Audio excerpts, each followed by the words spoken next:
Me encanta el silencio, es porque la profe está mal. A ver, ahí, no ya lo voy a escuchar. Bueno, yo salí de Córdoba, así que no estaba así, claramente, pues si hubiera estado así, me hubiera quedado en mi casa y me hubiera dicho que no conectáramos en un meet o algo. Me terminé con esa así anoche. Así que, estos en realidad son mis restos mortales, hechas la libertad. Les propongo lo siguiente, tratar de como hacerlo breve y condensado y que terminemos antes, ¿sí? Así, nada, me decían que también hay muchas bajas, que no todo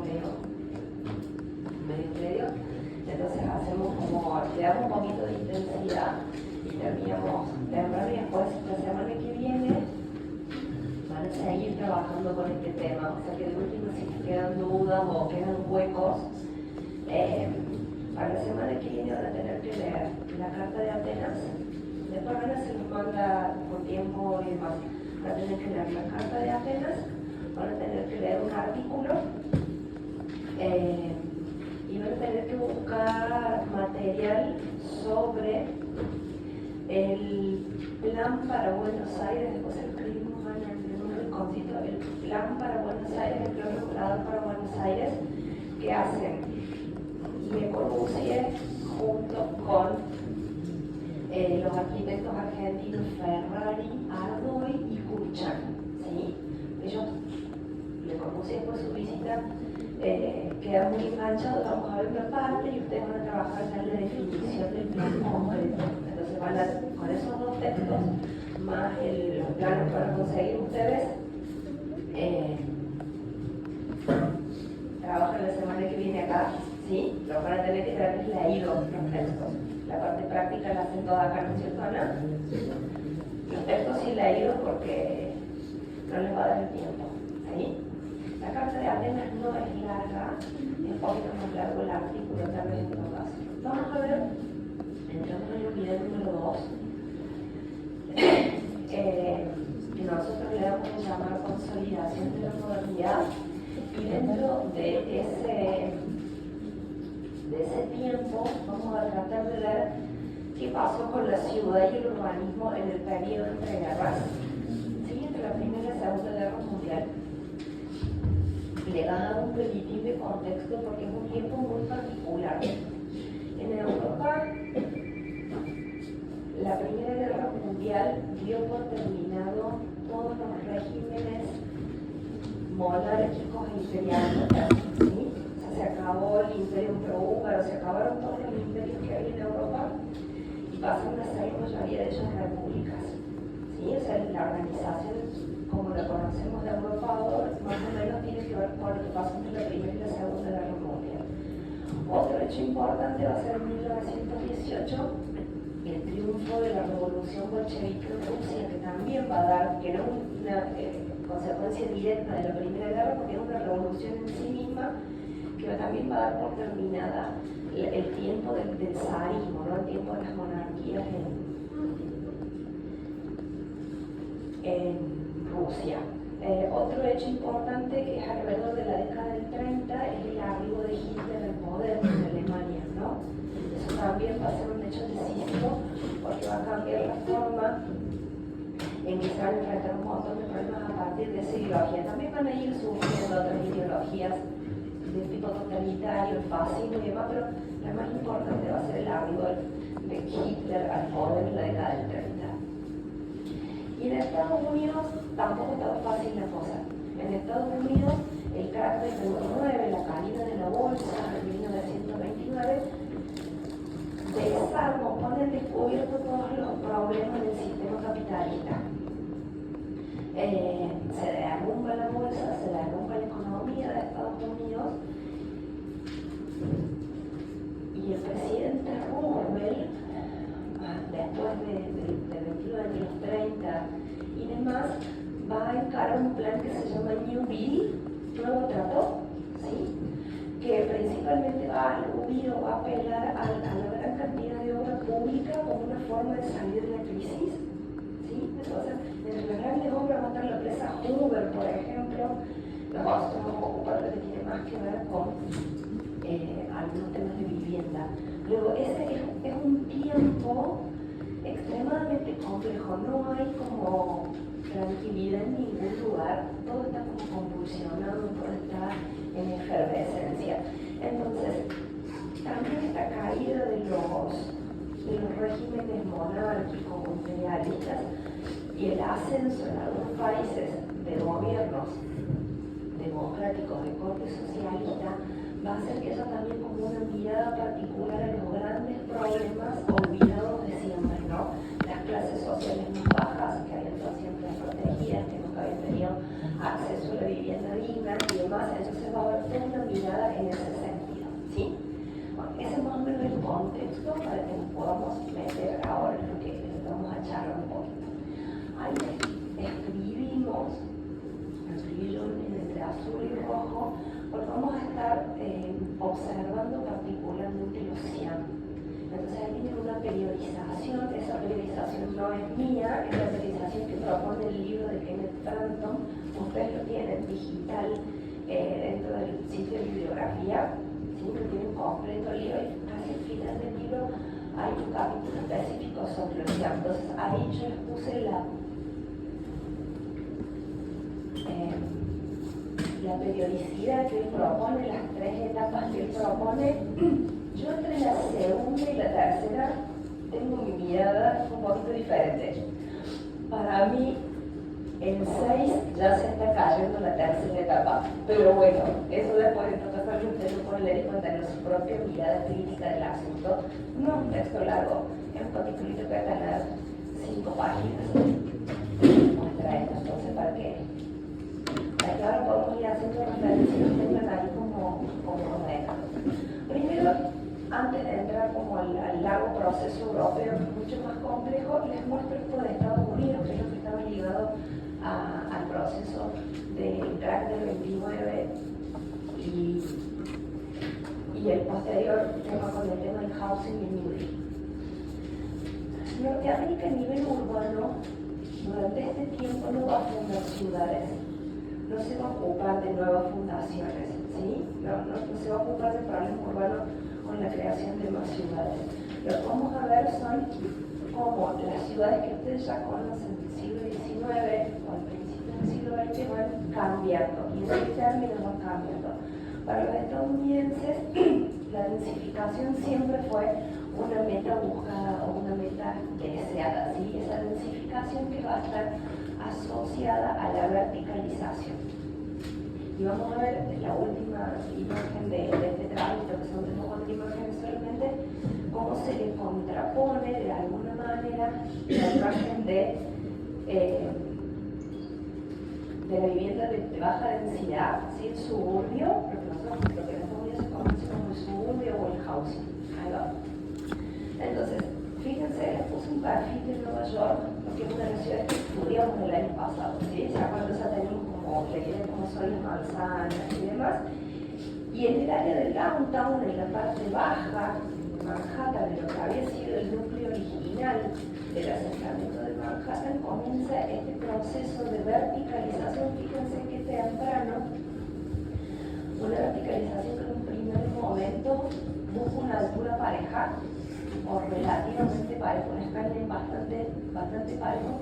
Fíjense la presencia que tienen todavía en la ciudad los muelles de carga a lo largo de toda la isla, o sea, conviven de alguna manera la actividad de las grandes empresas que empiezan a hacer sus torres corporativas con la actividad comercial ligada al puerto en esta parte. Y van a empezar a aparecer estos hitos, estos rascacielos que tienen principalmente que ver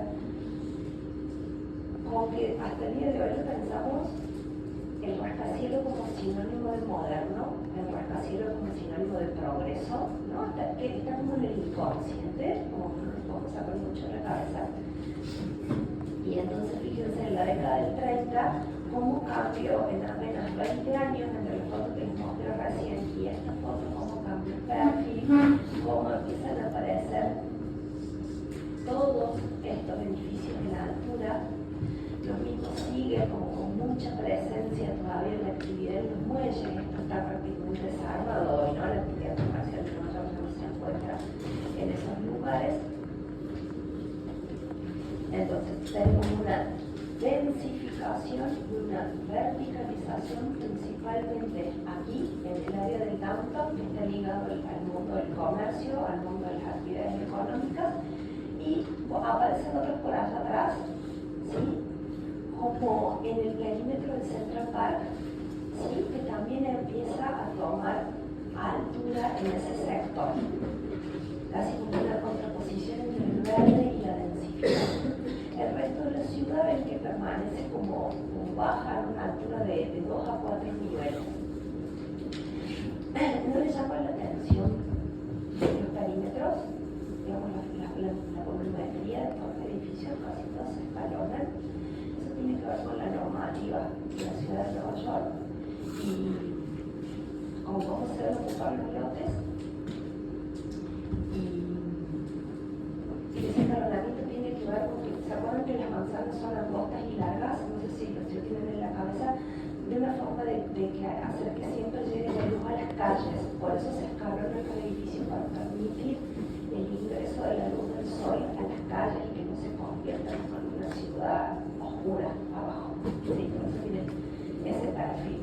Y mientras más ocupo el lote, más me voy hacia arriba, no hay límite de altura en la ciudad de Nueva York en este tiempo, más me voy hacia arriba siempre y cuando pueda respetar ese escalonamiento y evitar que la ciudad abajo sea óptima.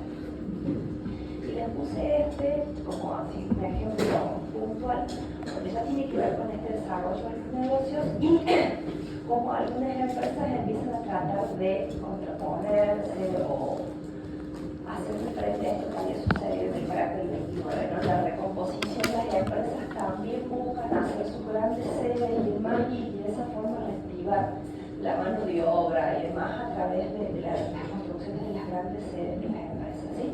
Esa es la torre del Rockefeller Center, todavía está en pie, construida entre los 30 y los 40 horas de renombre. Les dije que como contraparte, ¿qué pasa a la que sigue? Ay, qué feo. No, tal, ustedes lo tienen en la imagen. Sí, porque aquí yo no la tengo. Pongamos el PDF 2 segundos. Porque acá está cortando el power. Es como que no se grabó el PowerPoint, me quedó grabado en el... Dale, sí. Ponemos como que sea esa desde ahí. Acá tienen mucho. Ahí está.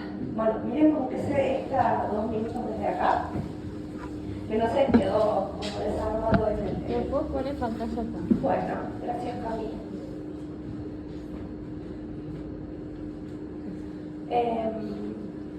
Les decía que como contrapartida de ese proceso de verticalización y densificación, Estados Unidos toma otra política que es la de la construcción de las casas en suburbio con un modelo de housing, y para ello va a tener muy importante esta política del New Deal, este plan del New Deal armado por Roosevelt, y se forma, miren esta asociación, la Asociación Norteamericana, la Autoridad Norteamericana de Housing, ¿sí? O sea, la que se va a ocupar del programa de la vivienda de alguna manera y va a tener sus subsidiarias o sus subsedes en distintos lugares.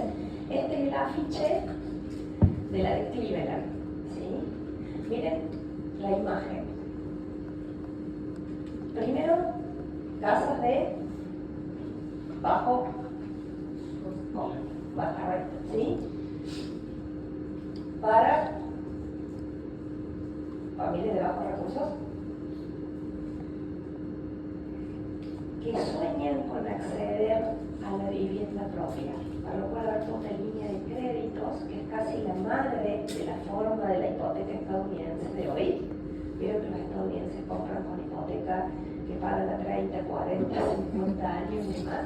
De alguna manera esa idea del bajo costo, de la posibilidad del acceso a la vivienda, nace en este tiempo. Eso va a tener diferentes modelos. Esa está cantada con esa, ¿no? Es casi la misma. Algunas viviendas en altura y colectivas, después enormes combinaciones de barrios todos iguales, las casitas de las tendencias todas iguales. Y como de cómo hablan un montón de señores, ¿sí? Porque hay muy pocas mujeres para las cuales referirse. Le puse a esta señora acá, que es una arquitecta y urbanista estadounidense, que fue la principal responsable de la política de housing dentro del New Deal. Entonces, ella fue la que principalmente llevó la bandera de que la vivienda tenía que ser accesible para todos.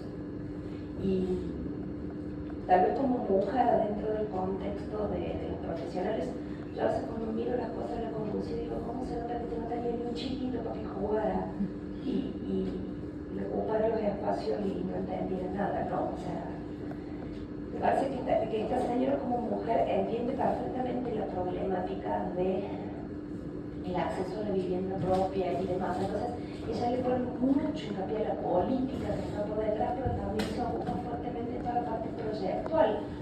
Aunque sea un proyecto de carácter masivo, ¿sí? De vivienda de bajo costo, de vivienda mínima, si quieren, ella siempre está por detrás de esto y una figura sumamente destacada en este contexto. Sí, como para que la tengamos en cuenta ahí, también que te encanta. Vamos, volvemos acá. Y eso se aparece que se le porque todo lo demás no aparece. Yo creo que lo demás debería estar, y si no, bueno, de último vamos al PowerPoint. Oh. Esto tenía un F, no sé qué, ¿no, Camila? Sí, sí. Pero, No es mi día hoy, chicos. Claramente. No, por pasar la sí, pero para. Ahí. Sí, eso está. Esa es la que no está, Sí. y ahí deberíamos ir. No, sí, No, no. pero del Power vamos a siguiente, sacarlo. Ahí. Sí, porque si hay alguna cosa que entre o salga.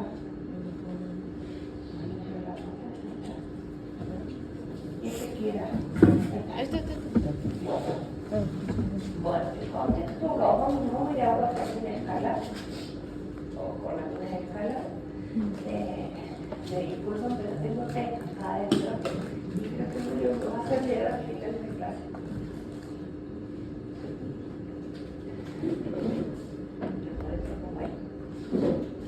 Bien, entonces, dice allí el contexto disciplinar, o sea, el contexto de la disciplina del urbanismo y la arquitectura entre guerras. Fíjense que hay tres instrumentos, de alguna manera, para que la disciplina del urbanismo se consolide en este tiempo: las exhibiciones, las publicaciones y las reuniones de los profesionales. Empezar a hacer congresos, empezar a compartir y a discutir. Eso es lo que va a hacer principalmente que la disciplina se consolide como tal, ¿sí? Más o menos, entonces tenemos esas tres herramientas y se las voy a ir marcando cada vez que vaya apareciendo algo. Lo primero que sucede en este tiempo es un Le Corbusier inquieto que desarrolla muchas cosas de manera teórica y que no sabe ni siquiera para dónde son, pero que son sus propias indagaciones o sus propias inquietudes, y preocupado principalmente, porque fíjense que toca cerquita de cuando él había hecho el dominó, preocupado por el problema de la vivienda después de la guerra y cómo habían quedado distribuidas muchas ciudades después de la Primera Guerra Mundial, piensa esto que se llama Villa Contemporánea o Ville Contemporaine para 3 millones de habitantes. Piensa en una ciudad que tenía que albergar a 3 millones de habitantes. O sea, está pensando en una especie de gran capital, ¿no? Porque las ciudades de esa escala no son ciudades que son generalmente capitales de naciones o demás. Atenti, cuidado, presten atención, la mayoría de la bibliografía y de los sitios web confunden la Ville Contemporaine con la Ville Radier. No son lo mismo, se las voy a mostrar los dos para que vean las diferencias, para que después cuando estudien estén atentos a no mezclárselas, porque son bastante diferentes los planteos de cada una de las dos.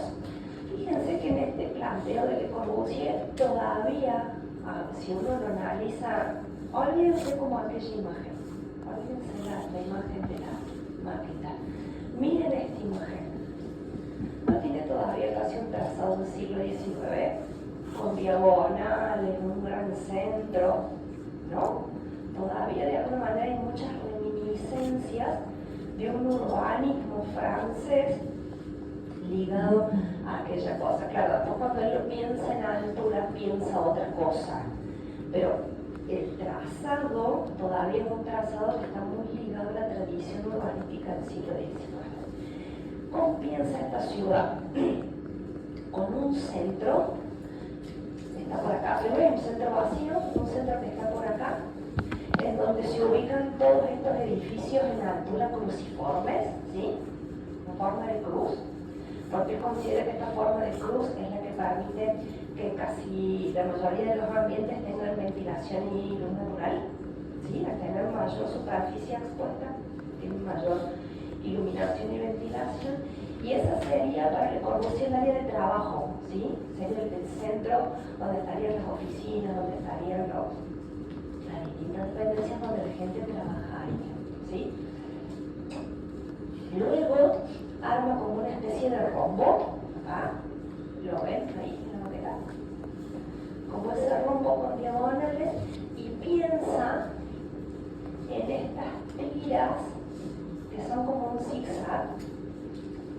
Eso se llama arredent o redent, esa forma, ¿sí? La forma escalonada en francés se llama redent. Es sumamente llamativo que acá Le Corbusier toma dos conceptos que vienen de las fortificaciones y del ámbito militar, porque tanto las torres cruciformes como esta forma escalonada es la forma que tenían muchas veces las murallas para la cuestión defensiva. Entonces toma dos conceptos de las fortificaciones pasadas o del pasado y las reinventa o las traduce en otra cosa. Para él esta idea de la vivienda redén o de la tira redén permitía que se expandiera ilimitadamente, porque yo puedo seguir haciendo estas figuras y extenderme hacia el resto del plano. Y finalmente es acá en los bordes, piensa en un tipo de vivienda de más baja densidad, de menos niveles, pero nunca, jamás de los jamases Le Corbusier piensa en vivienda individual. Le Corbusier piensa en vivienda colectiva, agrupada de distintas maneras, siempre. Para él, la vivienda individual es una forma de perder espacio urbano. ¿Sí? Él piensa que la ciudad tiene que estar más concentrada para que la gente demore menos tiempo en trasladarse y demás. Y la vivienda entonces siempre va a ser colectiva, aunque tenga grandes porciones de espacio verde, pero siempre la vivienda es colectiva. Después nada, por allá mete las otras instalaciones, acá un gran parque, acá el área industrial y demás, ¿sí? Pero ese es básicamente el planteo acá en la industria porque queda ligada al ferrocarril, que estaría pasando por este lado, entonces se ve como los andenes y demás cosas, entonces como el pulmón de la ciudad y la parte industrial de otro lado. ¿Estamos ahí? Bien, esta es la imagen, cómo se imagina esta cosa. Estos son los edificios del área comercial, esta es una especie de monumento, y acá donde empiezan a aparecer estas tiras que decíamos a Redén, que son las que arman de alguna manera la ciudad. Fíjense cómo piensa una ciudad en varios niveles, porque piensa en diferenciar los tipos de tránsito, ¿sí? Un tránsito más alto en un nivel, o otro tránsito peatonal quedaría en este nivel y el tránsito vehicular quedaría en el nivel inferior. Entonces también el plano que ustedes vieron tiene una complejidad particular porque tiene estas dos situaciones. Con Le Corbusier tenemos un problema, que se hace amigo de gente que tiene plata. Y este señor, Boissin, era un industrial que lo patrocina durante un tiempo a la generar un plan para la ciudad de París. Ah, vale, que no le llevan la foto, Dios gracias. Tiene otro parecido para la ciudad de Nueva York.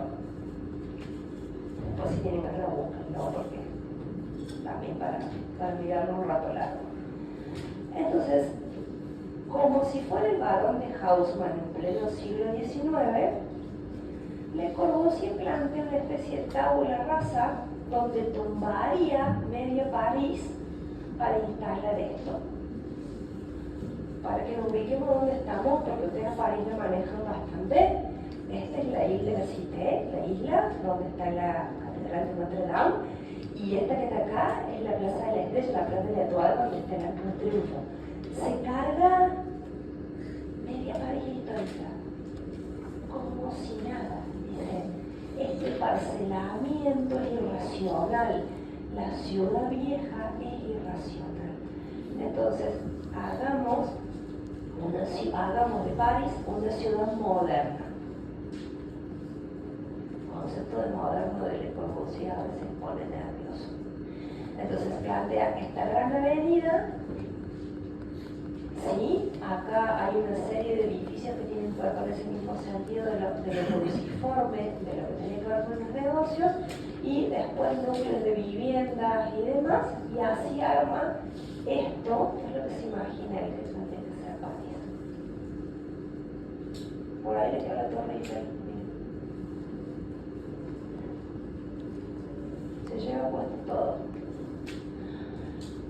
Como él tenía este patrocinador, el señor Wasson, presentan este proyecto, a ver si alguien, no sé, si me gusta por lo menos, en una exposición. ¿Se acuerdan que decíamos que los medios de difusión del urbanismo fueron las exposiciones o las exhibiciones, las reuniones científicas, ¿no? En la Exposición Internacional de Artes Decorativas de 1925 en París, ellos presentan esta propuesta.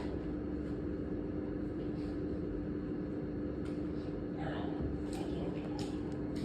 No hay mucho más que decir.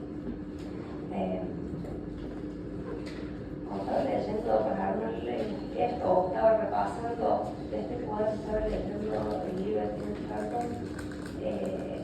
Yo me acordaba que tan crítico era Kenneth Frampton con el urbanismo de Le Corbusier y cómo señala el daño que hizo a todo el siglo XX, ¿no? Cómo congeló el pensamiento hasta ese lado y imposibilitó que, o hizo que casi nadie pudiera pensar otras opciones, ¿no? Era tan magnética su presencia y su propuesta que hicieron que el urbanismo no avanzara en otras direcciones porque su figura eclipsaba todo de alguna manera. Eso lo dice Kenneth Frampton por ahí, no me acuerdo si ahí o cuando habla de Le Corbusier, pero bueno, yo hago el repaso para cada clase y vuelvo a leer los textos, entonces me salen a veces estas frases que me suelo olvidar. Mientras tanto, en Alemania, Hilberseimer, un arquitecto bastante destacado, muy ocupado en la teoría de la arquitectura del Hilberseimer, planea o propone una ciudad vertical. Ahora, ¿qué tiene en común con Le Corbusier? Solamente la idea de la vivienda colectiva, sí, que estaría puesta en estas torres verticales, en estas especies de placas verticales que él plantea, y la diferenciación de la circulación entre la circulación vehicular y la circulación peatonal. Pero Hilberseimer dice, ¿por qué tener que desplazarme desde la periferia al centro para trabajar? ¿Por qué no tengo la vivienda en la parte alta y en todo este zócalo que él plantea por acá tengo la actividad laboral? ¿Sí? No hace falta que hagamos una ciudad de tanta extensión y que nos obligue a tanta distancia. Pensemos en una forma que combine las dos cosas. Entonces plantea como este zócalo dedicado al trabajo y estas torres dedicadas a la vivienda colectiva. Fíjense que yo empiezo a decir algo que va a cristalizar un poco más adelante, pero que yo me empiezo a detener en esta idea. Diferenciar las actividades de las personas, vivir, trabajar, circular, ¿sí? Ya vamos a ver cuando termina siendo 4, pero empieza esta idea de poder sectorizar, zonificar. Todo el siglo XX, toda la primera mitad del siglo XX está dominada por la idea del zoning, de la zonificación de las ciudades, ¿sí? Eso es así como para que lo vayan teniendo. Bueno, mientras tanto hay algunas cosas que sí se concretan. Lo de Hilbert Meyer no se concreta, queda solamente en un papel.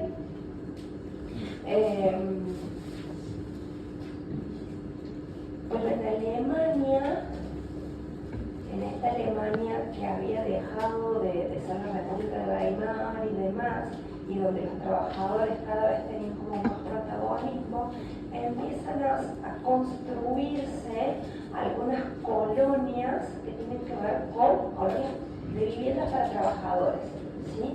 Esta está cerca de Karlsruhe, se le puso porque vimos la ciudad de Karlsruhe en el barroco, ¿sí?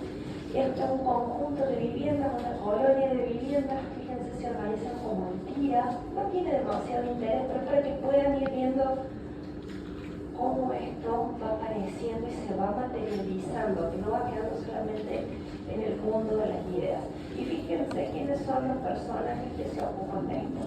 Walter Gropius, principal protagonista, Fischer y Hasler, que son sus otros dos asociados para este conjunto de viviendas, donde todavía como lenguaje, más que ver una arquitectura despojada de ornamento, no vemos grandes modernidades, ¿no? Vemos como sacar el ornamento, pero todavía las ventanas son verticales, los bloques no superan los 2 niveles, ¿sí? Están agrupadas como espejo la mayoría de las viviendas y solamente hay un bloque por allá atrás que tiene que ver con una vivienda colectiva en altura. Estas son más varias viviendas adosadas, ¿sí? Una al lado de la otra, conformando una tira, pensando en la optimización principalmente, vuelvo al mismo, en Alemania, salida de la Primera Guerra, hay algunas cosas graciosas que dicen, si Alemania no hubiera perdido la Primera Guerra, no hubiera existido la Segunda. Alemania estaba absolutamente golpeada después de la Primera Guerra, habían perdido brutalmente la Primera Guerra, entonces estas cuestiones empezaron a recuperarse, se empiezan a ver en estas cosas. Ustedes muchos trabajaron casos para el práctico, ¿sí? También es una exposición. Esto es como una especie de manifiesto construido, eso es lo interesante de este ejemplo, ¿no? Lo organiza la Deutsche Werbung y se lo encarga a la dirección de toda esta exposición a Mies. No es un gran espacio, ¿sí? Es una lonjita de tierra apenas que no llega a conformar unas callecitas internas, pero que no llega a conformar un parcelamiento tan grande, en donde lo que van a hacer es pedirle a cada uno de los arquitectos de renombre de aquel momento que construyan, y esto es lo interesante porque por eso es un manifiesto construido, que construyan las viviendas según tal cual ellos piensan. Entonces fíjense el ejemplo. Mies va a ser la tira que está por allá atrás, GGPO, Le Corbusier, su primo Pierre Jammeret, Gropius, el mismo que habíamos así con la ciudad vertical, Hilbert Seimer, Bruno Taut, Poelsing, ¿sí? Todos ellos, Peter Behrens y Hans Scharoun, van a ser los arquitectos que ya tienen cierto renombre en Alemania, que ya tienen como alguna cosa para decir que van a construir en esta exposición. Algunas de las casas se han perdido, pero la mayoría todavía están en pie. Creo que por ahí dicen que están demolidas, yo lo había escrito en algún momento que están demolidas. Las desaparecidas son estas de acá en medio, las otras están en pie, entonces siguen siendo de alguna forma una lección de arquitectura que se puede seguir visitando con la idea de esta exposición de arquitectura moderna. Ahí están algunas de estas viviendas. Aquí que propone vivienda colectiva, estas otras que son viviendas, estas son viviendas individuales, esta es agrupada, no colectiva, sino agrupada, ¿sí? Como las que veíamos recién de Gropius. Y la reunión científica que más va a dominar este tiempo va a ser una serie de congresos internacionales de arquitectura moderna. Ahora sí es la sigla. El CIAM o los CIAM son los congresos internacionales de arquitectura moderna. Primero se realiza en 1928, el último en 1959, donde se da 11 encuentros en total, luego que ha suspendido. Y esta es la listita de cada uno con los temas que se trataron principalmente. Esta lista les debería ayudar a completar esta otra que tienen de este lado, ¿sí? Donde allá están agrupados, entonces el primero, el segundo y el tercero, el cuarto, el quinto y el sexto. ¿Qué pasó por acá en medio? Miren qué lindo salto. 10 años, la Segunda Guerra Mundial. ¿Sí? Entre medio, el que debería haberse realizado se debería haber realizado en Estados Unidos.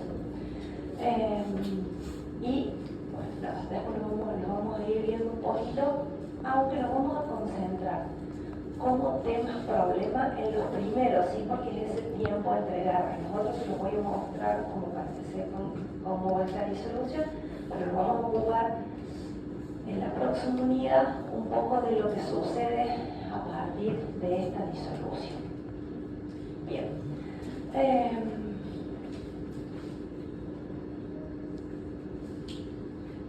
¿Qué les dije recién? Que Le Corbusier siempre conseguía amigos con... ¿verdad? No perdió la costumbre nunca. Entonces, en el año 1928 le pide a esta señora que se llama Helene Mandros, que no se muestra en la foto. La señora es esta que está acá al medio, ¿no? Está claro que lo viene todo. Como está paradita. ¿Sí? Debo buscarle el nombre entre medio. Acá está, Helene Mandros.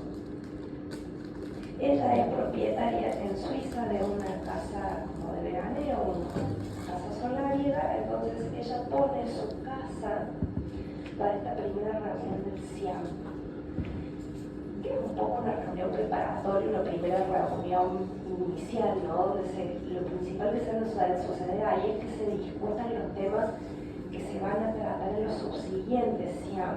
En este es como un poco de reconocerse y demás.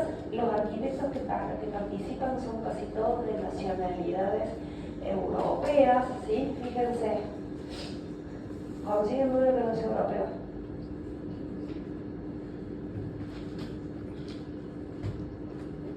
Los norteamericanos en este primer, o los americanos en línea general en este primer CIAM no existen.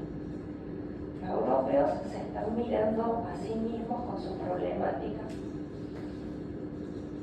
y con su realidad. Escriben un manifiesto que se llama la Declaración de los Servants. Me voy a evitar leérselo por una cuestión de hora, ¿sí? Ahí les queda para que ustedes lo puedan. Pero fíjense que ahí plantea los 4 temas de los cuales se va a ocupar en adelante la temática de los CIAM, la economía, pensando en la producción industrial y la especialización, el urbanismo, incluso llegando a lo territorial, la arquitectura y la opinión pública, principalmente porque a veces la arquitectura moderna no es aceptada inicialmente, ¿no? La gente está muy pegada a las formas tradicionales, entonces había que instalar también la arquitectura moderna y la arquitectura y las relaciones con el Estado. El próximo CIAM, lo que dice Kenneth Frampton, es que los 3 primeros CIAM, como están ahí marcados, el 1, el 2 y el 3 también se cerró. Fíjense los lugares donde el de las Servants es entonces en Suiza, el segundo es en Frankfurt, en Alemania, y el tercero en Bruselas, en Bélgica. ¿Sí?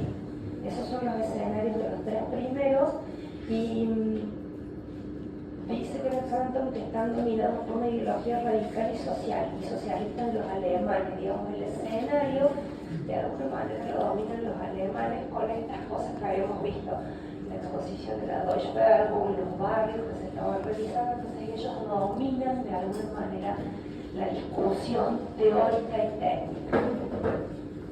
El segundo tiene como discusión o como tema algo que está en el manifiesto, el primer punto, que es la parte de la economía.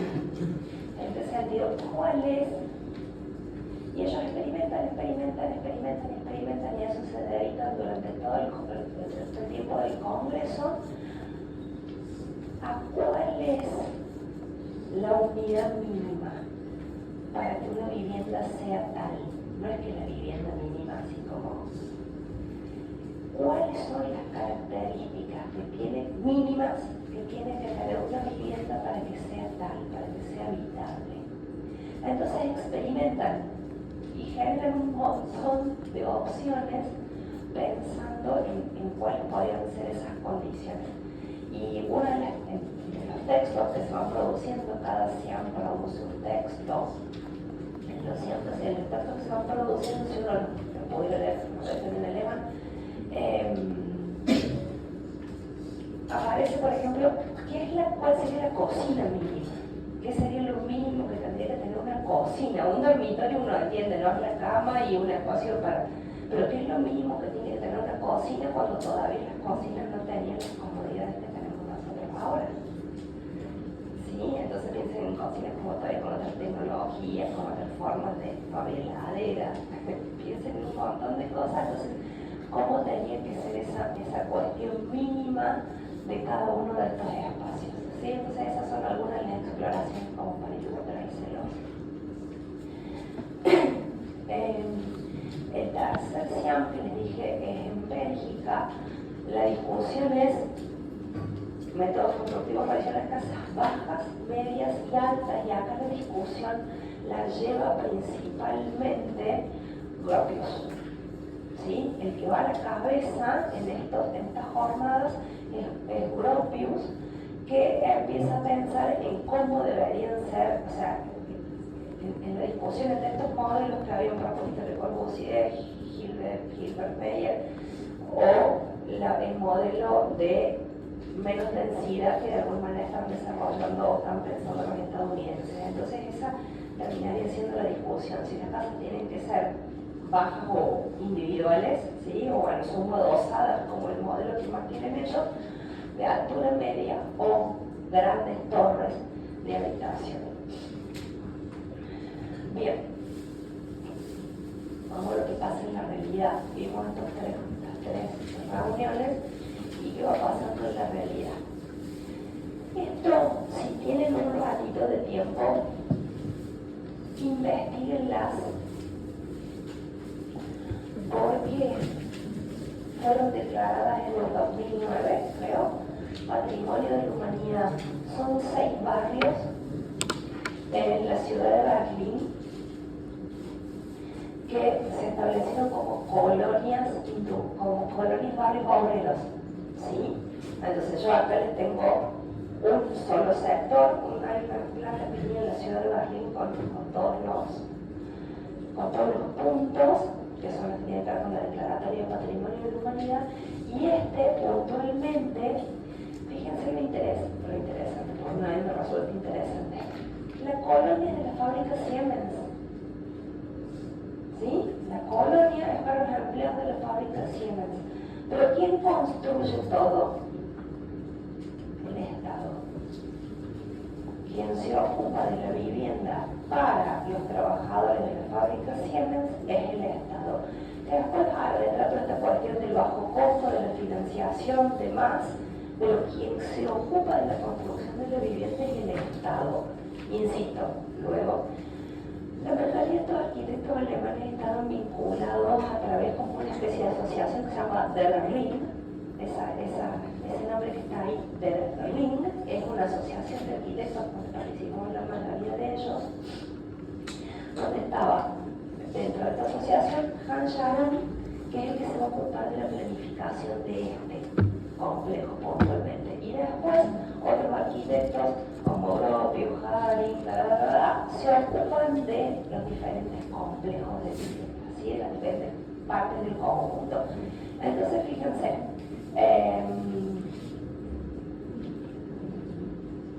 todas estas tiras se las ocupa el mismo Charus de construir, ¿sí? Las construye con Charus. Esto es lo que propone Gropius. Sí, está más o menos en orden. Y es lo que vamos proponiendo algunas, fíjense que son como sumamente modernas, y algunas que están todavía ligadas a un lenguaje un poco más tradicional, con materiales tradicionales, ladrillos y demás, todo es vivienda colectiva. Gropius también juega, como jugaba de alguna manera Le Corbusier, haciendo proyectos utópicos, y en esa discusión en la que él queda como enganchado sobre las viviendas altas, bajas o altas, medias o bajas, hace esta propuesta de un conjunto de viviendas a orillas de un lago, en donde plantea 4 torres, ¿no? 4 grandes torres, teniendo casi la misma lógica de lo que planteaba Le Corbusier. En el medio de todo esto, pasa acá, Le Corbusier viene a América.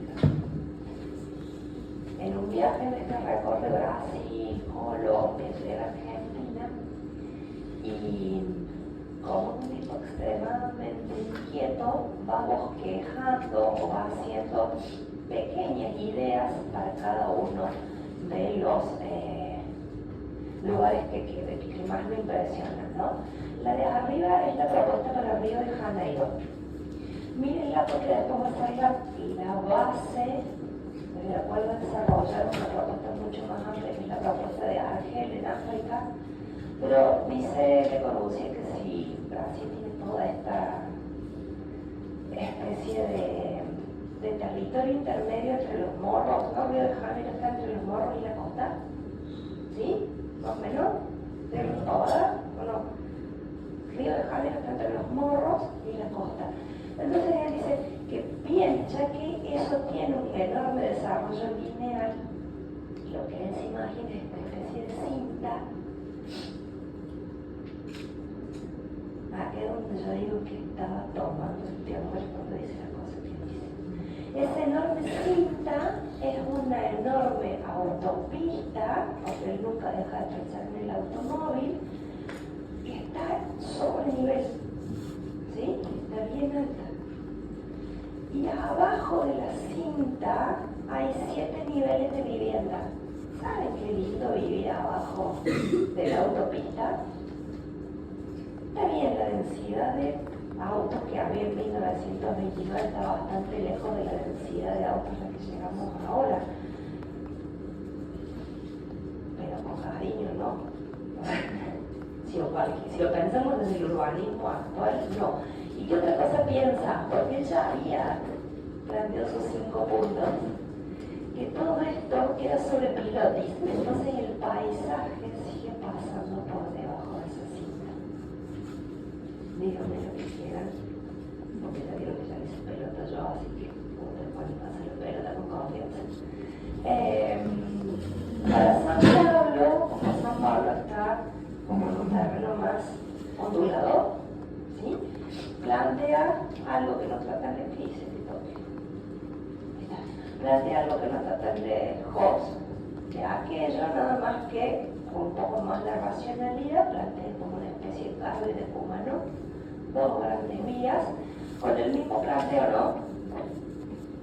La autopista arriba, las casas abajo, y en algunos puntos esa idea de sus grandes edificios cruciformes. Está bueno como para ver lo que Perfecta. sí. Esta llegada al fallo, había leído por ahí, la influencia que tiene Le Corbusier en América es impresionante. Bueno, La diferencia tiene Corbusier con... Le Corbusier en América en general. Hay estudios que dicen, por ejemplo, Argentina es fan de Le Corbusier. Brasil también. Ya. Brasil después se ve la tierra de sus 2 mejores discípulos, Lucio Costa y Oscar Claro, Guimera. sí. Fíjense que prácticamente no conocemos que haya croquisado para Colombia. Claro.